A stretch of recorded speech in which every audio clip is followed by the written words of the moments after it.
to 6 Minutes English. I'm Nell. And I'm Sam. Sam, have you considered the future of food much? Well, I think in the future I might have a sandwich in about 30 minutes in the future. Not quite what I meant. With the population of the world increasing along with the negative effects of climate change and other global issues, we might have to radically change our diets in the future. Yes, I have heard about this. There are all sorts of developments from growing artificial meat to developing insect-based food. Tasty. Well, we'll look a little more at this topic shortly, but we start, as ever, with the question is food-based question. In which continent did tomatoes originate? Is it A, South America, B, Africa, or C, Asia? What do you think, Sam? No idea. I'm going to say Africa, but that's a guess. Okay, well, I will reveal the answer later in the program. On a recent edition of BBC Radio 4's food program, there was an interview with Dr. Mugange. She is a futurologist. A futurologist is someone who studies and predicts the way we will be living in the future. Her particular area of expertise is the subject of food. What two things does she say she thinks about? Food futurologist, I think about not just what we are going to be eating in the future, but why. Why that thing, why that trend, or will people suddenly latch into the food, that way of eating the food at a particular time. And when I work for large companies, that's what they want to know. There is an element of a hunch and then proving or disproving that hunch. So what two things does she think about? She said that as a food futurologist, she think about what we are going to be eating in the future and also why we will be eating the food. Yes, in particular, she will say why there are particular trends. A trend is what is popular now or what is becoming popular. For example, at the moment, there is a trend for eating less red meat. She also looked at why people latch onto a particular trend. To latch onto here means to be very interested in something. So if you latch onto a particular food trend, you start to follow the trend. You might start eating the particular diets. Information about future trend is very important for companies in the food business.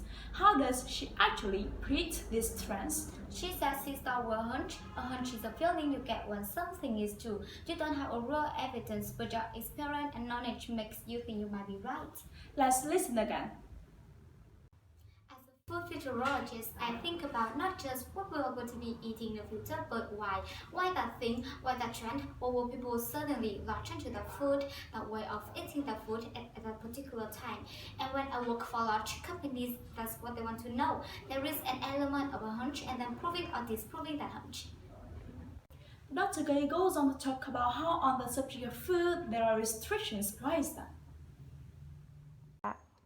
Business, of course, has different restrictions around it because it's about safety. We are just think that the supply chain and the labeling laws are very stringent, especially in this country, so it takes longer to make an idea from just a concept that occurs around a table to an actual production facility labeled, branded, tested, marketed, and put on the shelves.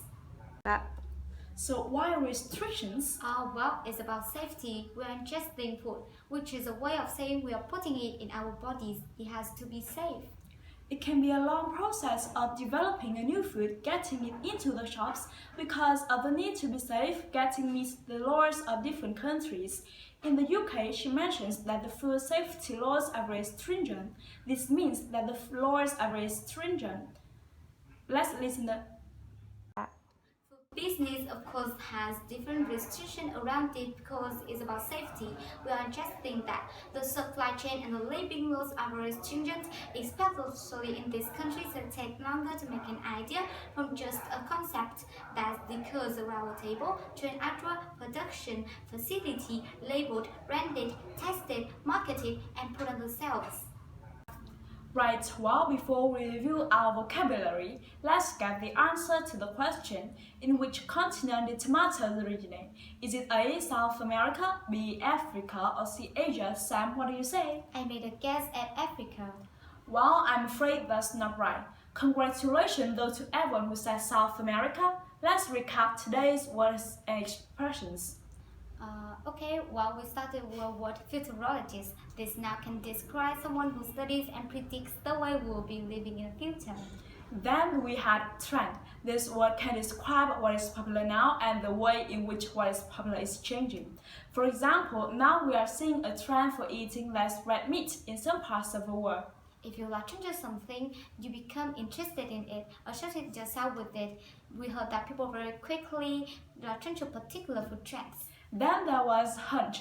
A hunch is feeling about something you think might be true, even though you don't have real evidence for it. Ingesting something means taking it into the body, so eating or drinking it. And finally, a stringent rule is a tough rule. A strict rule or law which is connection to food is designed to make sure it is safe and of suitable quality. Okay, thank you Sam. That's all from 6 Minutes English. Goodbye. Bye.